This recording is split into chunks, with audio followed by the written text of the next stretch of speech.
ఒక గురువుగారు, ఒక శిష్యుడు ప్రయాణం చేస్తున్నారు. వారి ప్రయాణంలో ఒక నది ఒడ్డుకొచ్చారు.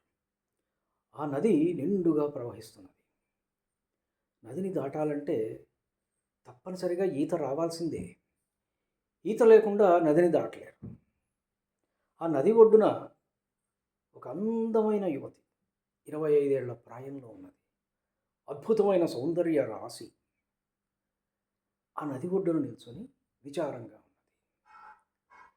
శిష్యుడిని పంపించాడు గురువుగారు. ఏంటమ్మా ఎందుకు విచారంగా ఉంది కనుక్కురమ్మని. శిష్యుడు వెళ్ళి కనుక్కొని వచ్చాడు. అయ్యా, ఆ అమ్మాయి నదిని దాటాలట, తనకి ఈత రాదట. వెంటనే ఏమీ ఆలోచించకుండా గురువుగారు ఆ అమ్మాయి దగ్గరికి వెళ్ళి, దా నా భుజాల మీద ఎక్కు అని ఆ అమ్మాయిని ఎక్కించుకున్నాడు. ఎక్కించుకొని ఈదుతూ నదిని దాటాడు. ఆయన వెనకే ఈ శిష్యుడు కూడా. గురువుగారు చేసిన పనికి శిష్యుడికి చాలా చిన్నతనం అనిపించింది. అంత అందమైన స్త్రీ ఆయన భుజాల మీద ఎక్కి నదిని దాటటమా? పైగా ఈయన సర్వసంగ పరిత్యాగ, ఎట్లా అవుతాడు? స్త్రీ స్పర్శ వచ్చింది, అందులో ఎక్కి నదిలో నీళ్లలో వెళుతున్నాడంటే అమ్మో ఇంకేమన్నా ఉందా?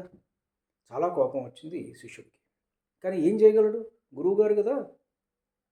అలా మౌనంగా వెళ్ళాడు. ఒక 2 నెలలు గడిచాయి. శిష్యుడు ఈ 2 నెలల్లో కూడా మౌనంగా ముభావంగా ఉండటం గమనించారు గురువుగారు. ఏమిటి నాయన, ఏంటి ఇట్లా మౌనంగా ముభావంగా ఉన్నావు అంటే, మీరు ఆ రోజు చేసిన పని ఏమీ బాగాలేదన్నాడు. ఏ రోజు ఏ పని అని అడిగారు గురువుగారు.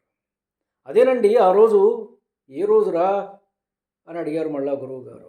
ఆ రోజున నదిలో మీరు ఆ అమ్మాయిని ఎక్కించుకొని దాటారు చూడండి, అంత అందమైన యువతిని, అది అసలు పద్ధతి కాదండి అన్నాడు. వారిని నేను ఆ 15 నిమిషాలే మోసాను రా అమ్మాయిని, నువ్వు ఈ 2 నెలల నుంచి కూడా ఆ అమ్మాయిని మోస్తూనే ఉన్నావు. ఎందుకురా ఇవన్నీ మోయడం? ఈ భావాలన్నీ కూడా బరువు కదా, ఎప్పటికప్పుడు వదిలేసేయి. Less luggage more comfort. వదిలే.